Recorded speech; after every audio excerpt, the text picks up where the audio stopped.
Matt Zenitz of 24/7 Sports, and I confirmed that Texas is hiring Miami Dolphins assistant defensive line coach Kenny Baker to replace Bo Davis as the Longhorns defensive line coach. And I had mentioned that Sark had talked to coaches, with college experience, with NFL experience. Rod Wright was a coach he had talked to, but it looks like Rod Wright's going to get elevated to the defensive line coach of the Houston Texans. And what I'm told what Sark really likes about Kenny Baker is he's a technician, a grinder. He's 37. He's got big energy for the recruiting trail. He's from Cartersville, Georgia. Country boy. He knows the connections in the Southeast to get those big fellas that you got to have to win in the SEC. And he was mentored by longtime SEC defensive line coach Pete Jenkins, who's been the D-line coach at Auburn, Mississippi State, Florida, LSU. And he's a guy who helped, that Miami Dolphins line. Obviously, it helps to have Christian Wilkins, but finished number 3 in the league in sacks and number 7 in run defense. And so Kenny Baker, I'll read a quote here from a coach who has worked with Kenny Baker.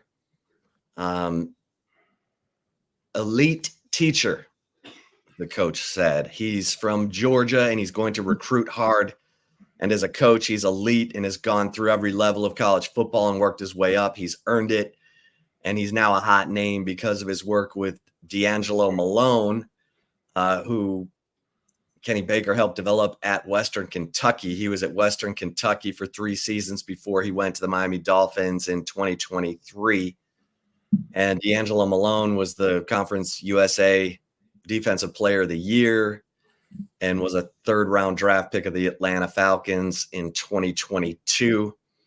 The coach went on to say, just a great developer of talent. He's going to be very precise. He's going to be technical.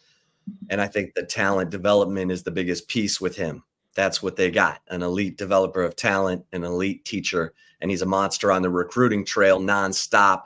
And he's got the right connections in the Southeast, being from Georgia.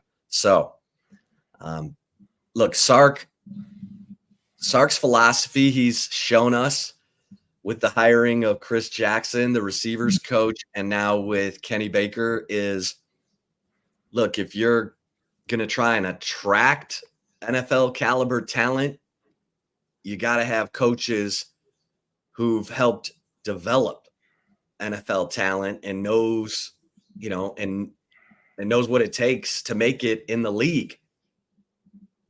And so you're seeing that with Sarkisian's hiring of Chris Jackson and now Kenny Baker. And both of those guys are young, hungry, high-energy dudes. Yeah. And the guy that helped the Miami Dolphins do some really good things this year when it came to their defensive line. I mean, they were 3rd in sacks this season, 4th in rushing per attempt, so 2nd in quarterback knockdown. So he was a big help for this Dolphins team that was pretty underrated defensively, and it definitely started with, the front 7 for the Dolphins. And Vic Fangio goes off to Philadelphia, so here Kenny Baker is getting a grand opportunity to take over for Bo Davis. And even though he's young, you just hear so many good things about him. I mean, this was a guy that right after college, around when he was 25, 26 years old, he was already a defensive coordinator at a high school. Like, people might think, oh, it's high school. Say, dude was 25 years old. They don't just give those jobs to, random folks. Like in his state of Georgia, which I know Georgia's not Texas, but they care about some football down there. So with the pull that he has in the Southeast region when it comes to recruiting and the fact that he's young, he's hungry.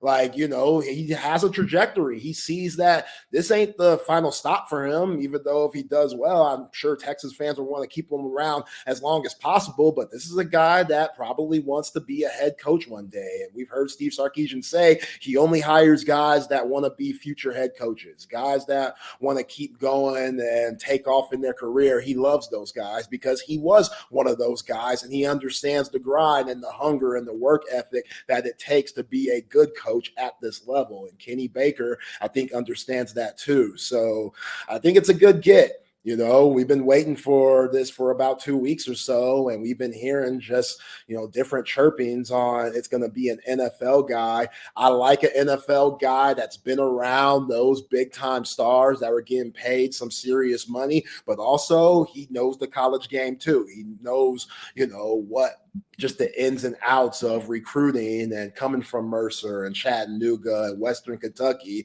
Like, he's been a part of the grind before, and to get D'Angelo Moore, player of the year, Conference USA, as you mentioned, guy that got drafted in the 3rd round, like, that's what he can hang his hat on. That's development. Dude, probably, who knows what kind of star D'Angelo Moore was coming out of high school. But when you have somebody like Kenny Baker, who was there with him for a long time, and you develop them into the player of the year defensively in the Conference USA, I get it. It's not power 4, but it's still big time because the dude got drafted and now he's making money for himself and his family. So Kenny Baker, I expect him to do the same development that Bo Davis was doing. And I think this is a good get for Sark and the rest of the coaching staff. Yeah, Sark does his homework. I mean, you and I talked about this. This hire is almost as important as the defensive coordinator for an offensive-minded head coach. I've always said the defensive-minded head coaches are going to be made or broken by their offensive coordinator, play caller hires. I mean, no greater example than Ed Orgeron. Ed Orgeron is the ultimate meathead. But he brought in Joe Brady. I saw Joe Burrow play at LSU the year before Brady got there. It was meat and potatoes offense. He looked a lot like Sam Ehlinger. Jeez. And like 58% completion rate. He brings in Joe Brady from the New Orleans Saints. Whoop, whoop, whoop. 2019 LSU. Are you kidding me?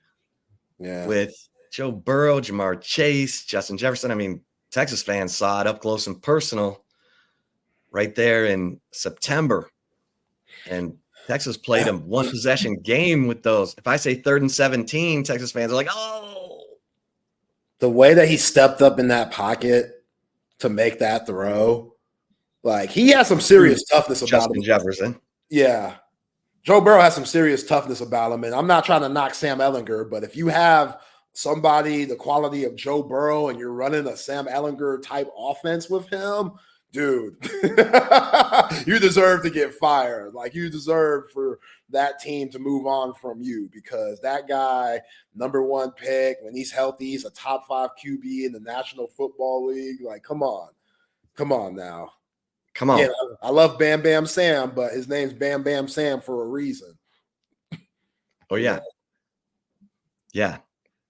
That I'm sure he's enjoying not having to be Bam Bam Sam anymore. I mean, he's still getting hurt. So if I'm a Bengals fan, I'm a little worried. I'm not gonna lie, because Joe Burrow, he's been hurt a lot. He's been hurt a lot in his short NFL career. He's done a lot. But you know what? He took a team to the Super Bowl, so he's gonna get chance after chance. Oh yeah. Yeah, you definitely don't give up on him. Like, you risk it. You just hope he doesn't get hurt. You just pray you can protect him enough, because he's gonna stand in that pocket. Like, he's tough, I'll give him that. He'll stand in that pocket and he'll make those throws and he'll take those hits in order for his wide receivers to get open and completely get done with their routes. So sometimes that takes time and sometimes you're going to get whacked. And he definitely is one of the tougher ones. But with that, sometimes comes consequences. With that, sometimes comes consequences. So you look at this. Now Sark's got his coaching staff, and the thing that stands out to me is you got Kenny Baker, who's got roots in the Southeast, and that's where you gotta find those big fellas in Georgia, in Alabama, in Mississippi, who can play that defensive tackle position, in addition to recruiting the state of Texas. And then you've got Johnny Nansen, the poly whisperer, who can recruit his ass off. He can talk a hungry dog off a meat wagon. And that dude's he's already helped bring in Tia Savea, who I think is going to be a key player for Texas because he's a good run stuffer and he's got 3 years of college experience. Because look, there's no doubt the Bo Davis defection hurt. It hurt. You lost DeAndre Robinson, who's now at Florida. You lost a chance to land Dominic McKinley, a 5-star defensive tackle who was committed to A&M's, now committed to LSU. And corruption. You lost Jamari Caldwell, who stud from Houston, who now enrolled at Oregon. So look, that hurt, but Sark knows what he's doing. I think his hires on his coaching staff, like, what would you criticize? I mean, I might criticize the Blake Gideon hire, but here you go. Just because I feel like he hired Gideon to be the special teams coordinator because he wasn't sure if he was going to get Banks away from Nick Saban, and then he got Banks. But anyway,